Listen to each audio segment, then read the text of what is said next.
So as I've worked on this Prezi presentation to close out the 2020 lacrosse season, I'll tell you this has been the hardest slide to get to. It's a lot easier to do some of the other ones and think about how do I wrap things up for Conks lacrosse.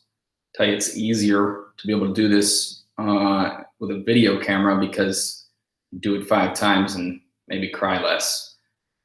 It's harder because I want to see everybody one last time. So,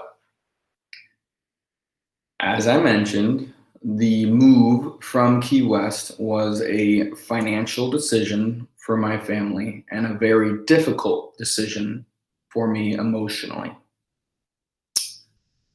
The plan was to beat Ransom Everglades at home for senior night. Talked about that with the seniors. I think that would have been a great piece to check off on list of things to do.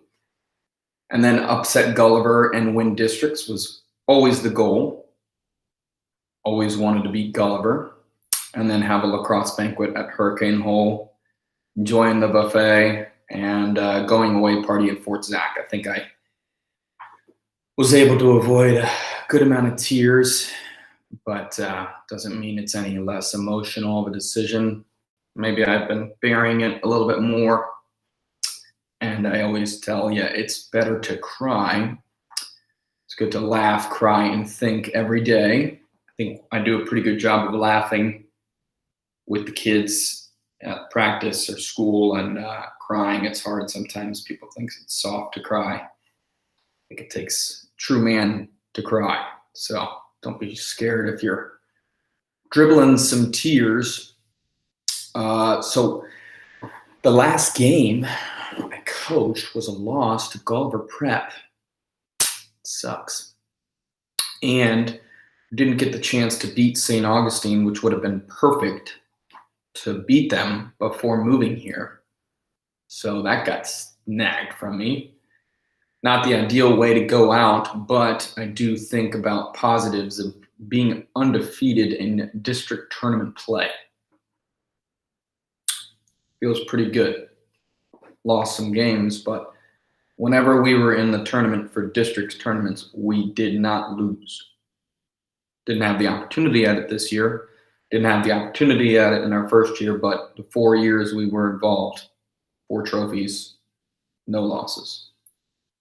So looking back at Key West lacrosse, the program, so much growth, something I'm proud to have built for the community. I definitely am not alone to have built it. Someone started it when I moved here. When I moved to Key West, someone had started lacrosse.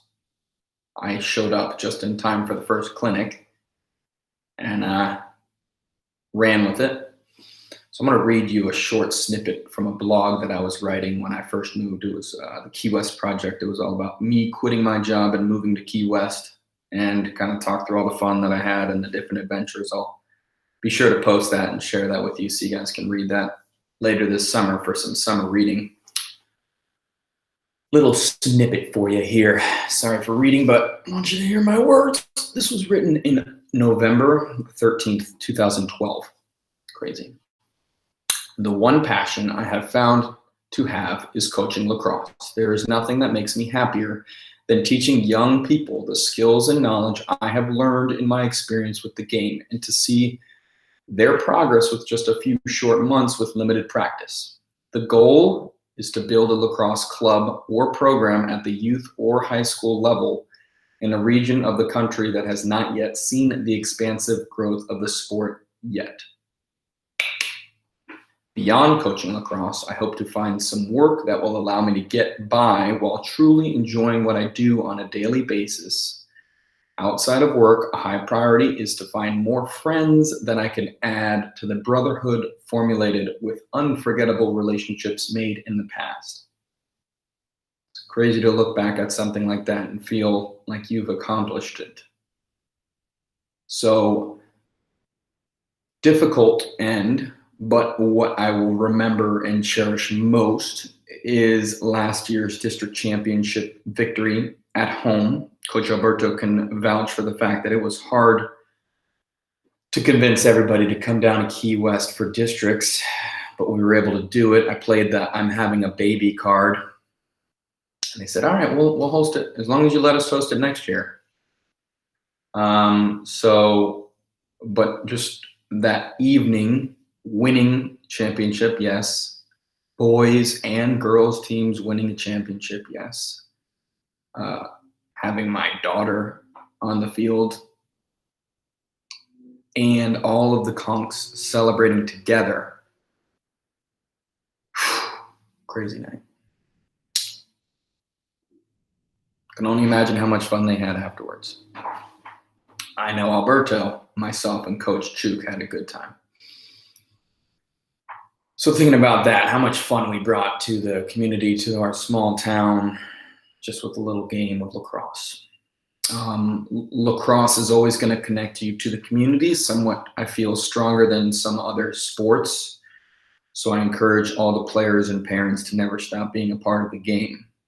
However you can support the team or program, coach, ref, play, watch, share, teach, learn, grow the game. It's a special game. So I do not plan to build another lacrosse program. It's not on the goals for me anymore. That's done. But I don't think I will ever be able to put my stick down on the ground right now. Some people sleep with their stick. Some people can't feel great without their stick. What a cool stick I got. Cool stick. So I don't think I'll ever put my stick down or hang it up and not have to have a time where I'll be able to use it. I've already played with one of my daughters in the front yard of our new house here in Key West. So it'll always be a part of me, lacrosse, and I hope it's always a part of you. Love you all. Keep playing lacrosse, watching lacrosse, keep laxing. And I hope you've enjoyed being part of my life, as I will always cherish Key West and the lacrosse community we helped build. I love you. Coach Luce, out.